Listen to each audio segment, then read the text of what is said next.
ఏపీకి తుఫాను ముప్పు పొంచి ఉందని భారత వాతావరణ విభాగం తెలిపింది. ఆగ్నేయ బంగాళాఖాతంలో ఏర్పడిన అల్పపీడనం ఇవాళ వాయుగుండంగా రూపాంతరం చెందే అవకాశం ఉందని పేర్కొంది. దీని ప్రభావంతో రాబోయే 5 రోజుల్లో రాష్ట్రంలోని వివిధ ప్రాంతాల్లో విస్తారంగా వర్షాలు కురిసే అవకాశం ఉందని అమరావతి వాతావరణ కేంద్రం పేర్కొంది. ఇవాళ బాపట్ల, ప్రకాశం, పొట్టి శ్రీరాములు జిల్లా, నెల్లూరు, అనంత తిరుపతి జిల్లాల్లో భారీ వర్షాలు కురిసే ఛాన్స్ ఉందని వెల్లడించింది. రేపు గుంటూరు, బాపట్ల, ప్రకాశం, నెల్లూరు, తిరుపతి జిల్లాల్లో భారీ నుంచి అతి భారీ వర్షాలు, కాకినాడ, డాక్టర్ బిఆర్ అంబేద్కర్ కోనసీమ, పశ్చిమ గోదావరి, పల్నాడు, వైఎస్ఆర్ కడప, అన్నమయ్య, చిత్తూరు జిల్లాల్లో భారీ వర్షాలు కురవచ్చని తెలిపింది. ఇప్పటికే పలు జిల్లాల్లో కురిసిన వర్షాలకు మెరుపు వరదలు కూడా సంభవించాయి.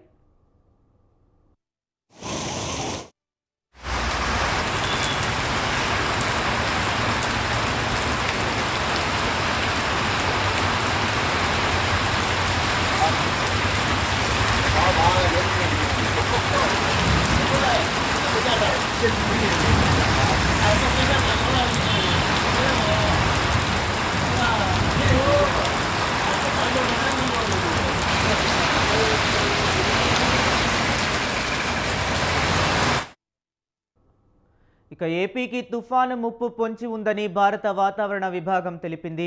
ఆగ్నేయ బంగాళాఖాతంలో ఏర్పడిన అల్పపీడనం ఇవాళ వాయుగుండంగా రూపాంతరం చెందే అవకాశం ఉందని పేర్కొంది. దీని ప్రభావంతో రాబోయే 5 రోజుల్లో రాష్ట్రంలోని వివిధ ప్రాంతాల్లో విస్తారంగా వర్షాలు కురిసే అవకాశం ఉందని అమరావతి వాతావరణ కేంద్రం పేర్కొంది. ఇవాళ బాపట్ల, ప్రకాశం, శ్రీ పొట్టి శ్రీరాములు, నెల్లూరు, తిరుపతి జిల్లాల్లో భారీ వర్షాలు కురిసే ఛాన్స్ ఉందని వెల్లడించింది. రేపు గుంటూరు, బాపట్ల, ప్రకాశం, ఇక నెల్లూరు, తిరుపతి జిల్లాల్లో భారీ నుంచి అతి భారీ వర్షాలు, కాకినాడ, డాక్టర్ బిఆర్ అంబేద్కర్ కోనసీమ, పశ్చిమ గోదావరి, పల్నాడు, వైఎస్ఆర్ కడప, అన్నమయ్య, చిత్తూరు జిల్లాల్లో భారీ వర్షాలు కురవచ్చని తెలిపింది. ఇప్పటికే పలు జిల్లాల్లో కురిసిన వర్షాలకు మెరుపు వరదలు కూడా సంభవించాయి. ఇక ఇదే అంశం గురించి మరింత సమాచారాన్ని మా కరెస్పాండెంట్ మునీంద్ర ఫోన్ లైన్లో అందిస్తారు. మునీంద్ర, చెప్పండి. హరీష్, ఈ వారంలో బంగాళాఖాతంలో ఏర్పడినటువంటి అల్పపీడన ప్రభావంతో నెల్లూరు జిల్లాతో పాటు ఇటు పక్కనే ఉన్నటువంటి తిరుపతి, అదేవిధంగా ప్రకాశం జిల్లాలో విస్తారమైనటువంటి భారీ వర్షాలు చోటు చేసుకున్నాయి.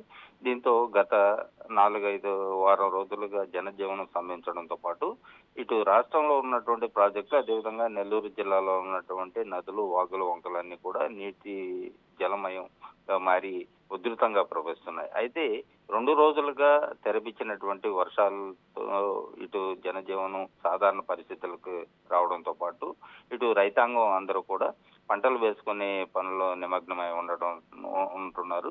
అదేవిధంగా మళ్ళీ బంగాళాఖాతంలో మరో అల్పపీడనం ఏర్పడింది. అది వాయుగుండంగా మారే అవకాశం ఉంది. దానివల్ల ఇటు నెల్లూరు జిల్లాతో పాటు తిరుపతి, అదేవిధంగా ప్రకాశం రాష్ట్ర వ్యాప్తంగా కూడా వర్షాలు అతి భారీ వర్షాలు, అదేవిధంగా 70 నుంచి 100 కిలోమీటర్ల వేగంతో ఈదురుగాలులు వీచే అవకాశం ఉన్నట్లు కూడా వాతావరణ శాఖ ఇప్పటికే హెచ్చరించింది. అయితే ఇది రేపు, ఎల్లుండి నుంచి దీని ప్రభావం ఇటు రాష్ట్ర వ్యాప్తంగా దీని యొక్క తుఫాను ప్రభావం ఉంటుందని చెప్పి వాతావరణ శాఖ హెచ్చరించడంతో ఇటు రాష్ట్ర ప్రభుత్వంతో పాటు జిల్లా అధికార యంత్రాంగంతో కూడా అప్రమత్తమై ఈ తుఫాను ప్రభావం సంబంధించినటువంటి వాటన్నింటి కూడా అధిగమించేదానికి అన్ని చర్యలు కూడా చేపడుతున్నారు. అంటే గత వారం రోజులుగా ఇటు పలు జిల్లాలతో పాటు రాష్ట్ర వ్యాప్తంగా కురుస్తున్నటువంటి వర్షాలకు ఇప్పటికే జనజీవనం స్తంభించింది. అదేవిధంగా మరో అల్పపీడనం ఏర్పడడంతో ఇటు ఇప్పటి వరకు కురిసినటువంటి వర్షాలు అయితే రైతాంగానికి ఒక మేలు చేకూర్చాయి. అంటే పంటలు వేసుకునే దానికి అనుగుణంగా ఉన్నటువంటి చెరువులు, అదేవిధంగా నదులు అన్నిటి కూడా నీటి మట్టం అన్ని కూడా పూర్తి కావడంతో ఇటు రైతాంగానికి ఒక ఆశాజనకంగా ఉంది. అయితే మరో అల్పపీడనం ఏర్పడి అతి భారీ వర్షాలు వచ్చే అవకాశం ఉండడంతో ఇటు రైతులు కూడా ఒక ఆందోళన చెందుతున్నటువంటి పరిస్థితి అయితే ప్రస్తుతం నెలకొంది. ఏదైతే ప్రస్తుతం ఉన్నటువంటి నిండుగా ఉన్నటువంటి చెరువులు కానీ, వాగులు, వంకలన్నీ కూడా ఇక వర్షాలు వస్తే అవి తెగిపోయే ప్రమాదం ఉందని చెప్పి కూడా ఇటు రైతులందరూ కూడా ఆందోళన చెందుతున్నారు.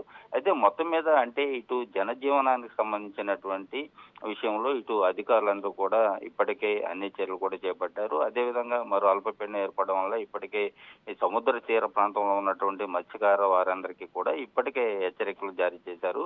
ఎవరు కూడా ఈ నెల 29వ తేదీ వరకు సముద్రంలో వేటకు వెళ్లకూడదని చెప్పి అధికారులు ఇప్పటికే ఆదేశించారు. దీని దిశగా ఇటు రెవెన్యూ అదేవిధంగా పోలీసు యంత్రాంగం కూడా అప్రమత్తమై వచ్చే తుఫాను సంబంధించినటువంటి సమస్యలను అధిగమించేదానికి కూడా చర్యలు చేపట్టారు. మొత్తం మీద గత వారం రోజులకు కురిసినటువంటి వర్షాలతో ఇబ్బందులు పడినటువంటి ప్రజలు అదేవిధంగా మరో అల్పపీడనంతో రానున్నటువంటి వర్షాలకు సంబంధించినటువంటి ఇబ్బందులు ఎదుర్కొనేదానికి ఇటు రాష్ట్ర వ్యాప్తంగా ఉన్నటువంటి ప్రజలంతా కూడా తీవ్ర ఇబ్బందులు పడుతున్నారు. అయితే ఇటు రాష్ట్ర ప్రభుత్వం సంబంధించినటువంటి సీఎం చంద్రబాబు నాయుడు దగ్గర నుంచి అదేవిధంగా మండల స్థాయి అధికారుల వరకు ఎక్కడ కూడా అంటే ప్రజలకు అదేవిధంగా రవాణా ఎక్కడ స్తంభించకుండా చర్యలు చేపట్టాలి. అదేవిధంగా చెరువులకు సంబంధించినటువంటి ఎక్కడైతే తెగిపోయే ప్రమాదం ఉందో ఆ చెరువులకు సంబంధించినటువంటి చోట అందుకు కావలసినటువంటి నివారించేదానికి కావలసినటువంటి గోదాములు కానీ అక్కడ మట్టి ఇసుక వాటన్నింటినీ కూడా అందుబాటులో ఉంచాలని చెప్పి ఇప్పటికే జిల్లా కలెక్టర్ మండల స్థాయి అధికారులకు అదేవిధంగా ఇరిగేషన్ శాఖకు సంబంధించినటువంటి అధికారులకు ఆదేశాలు ఇచ్చారు. ఆ దిశగా కొన్ని చోట్ల ఎక్కడైతే ఈ చెరువులకు సంబంధించినటువంటి కట్టలు ఎక్కడైతే వీక్ గా ఉన్నాయో వాటన్నింటిని కూడా ఇప్పటికే గుర్తించి అక్కడ కావాల్సినటువంటి సామగ్రిని కూడా అందుబాటులో ఉంచారు. అదేవిధంగా రానున్నటువంటి తుఫాను సంబంధించినటువంటి వాటిని కూడా ఎక్కడైతే లోతట్టు ప్రాంతాలు ఉన్నాయో వాటిని ముందుగా గుర్తించి అక్కడ వారందరికీ కూడా అప్రమత్తం చేసి ఎవరైనా కూడా సంబంధించినటువంటి ఇబ్బందులు తలెత్తితే అధికారులకు తెలియజేయాలని చెప్పి కూడా ఇప్పటికే సూచించారు. అదేవిధంగా మండల కేంద్రం నుంచి జిల్లా కేంద్రం వరకు టోల్ ఫ్రీ నంబర్లు ఏర్పాటు చేసి ఎక్కడ కూడా అవాంఛనీయ సంఘటనలు జరిగినా కూడా టోల్ ఫ్రీ సంబంధించినటువంటి సమాచారం అందించాలని చెప్పి అధికారులు ఆదేశాలు చేశారు. అప్పటికే దానికి సంబంధించినటువంటి రానున్నటువంటి తుఫానుకు సంబంధించినటువంటి దానికి సంబంధించి ఇప్పటికే అధికారులు అప్రమత్తమయ్యారు. దానికి సంబంధించి ఎక్కడ కూడా ఉన్నటువంటి సమస్యలను అధిగమించే దానికి అన్ని చర్యలు కూడా చేపట్టారు. హరీష్. రైట్ మునీంద్ర, అలాగే ముంపు ప్రాంత ప్రజలకు ఎటువంటి భద్రతా ఏర్పాట్లపైన సూచనలు సంబంధిత అధికారులు చేస్తున్నారు? అలాగే ఈ వర్షాలు ఎన్ని రోజులు పడే ఛాన్స్ కనిపిస్తుంది? ఎక్కడైతే ముంపు ప్రాంతాలు ఉన్నాయో వాటన్నిటిని కూడా ముందుగా గుర్తించి అంటే చిన్నపాటి వర్షాలకు కూడా అంటే ఎక్కువ నీరు వచ్చేసేటువంటి గ్రామాలను ఇప్పటికే గుర్తించారు. వాటికి సంబంధించినటువంటి వారందరికీ కూడా షెల్టర్లు అంటే పునరావాస కేంద్రాలను కూడా ఎక్కడైతే దగ్గరలో ఉన్నటువంటి పాఠశాలను అదేవిధంగా తుఫాన్ షెల్టర్లను వాటిని గుర్తించి వాటి అన్నిటికీ అక్కడ వసతులు కూడా ఏర్పాటు చేశారు. ఎప్పుడు అవసరం వచ్చినా కూడా వారందరినీ కూడా సురక్షిత కేంద్రాలకు తరలించేదానికి అధికారులు చేపట్టారు. ఇప్పటికే అంటే గత 4 రోజులుగా కురిసినటువంటి వర్షాలకు సంబంధించి ఇప్పటికే జిల్లాకు వచ్చినటువంటి ఎన్డీఆర్ఎఫ్ బృందాలు కూడా జిల్లాలోనే ఉన్నాయి. అదేవిధంగా మరో తుఫాను కొంచెం ఉంచడంతో ఇక్కడికి వచ్చినటువంటి ఎన్డీఆర్ఎఫ్ బృందాలు కూడా దాని ప్రభావం ఎప్పటి వరకు ఉంటుందో అప్పటి వరకు అందుబాటులో ఎన్డీఆర్ఎఫ్ బృందాలను కూడా ఉంచేదానికి ఇటు జిల్లా కలెక్టర్ కూడా ఆదేశాలు జారీ చేశారు. వారందరూ కూడా అందుబాటులో ఉన్నారు. ఎక్కడా కూడా అవాంఛనీయ సంఘటనలు జరగకుండా చూసేదానికి అదేవిధంగా ఆహారానికి సంబంధించినటువంటి సమస్య తలెత్తకుండా ఎక్కడైతే రవాణా స్తంభిస్తుందో ఆ గ్రామాలకు సంబంధించినటువంటి వారందరికీ కూడా ఆహార సంబంధించినటువంటి ఏర్పాట్లను కూడా చేయాలని చెప్పి ఆదేశాలు జారీ చేశారు. అది రైట్. థ్యాంక్ యూ మునీంద్ర.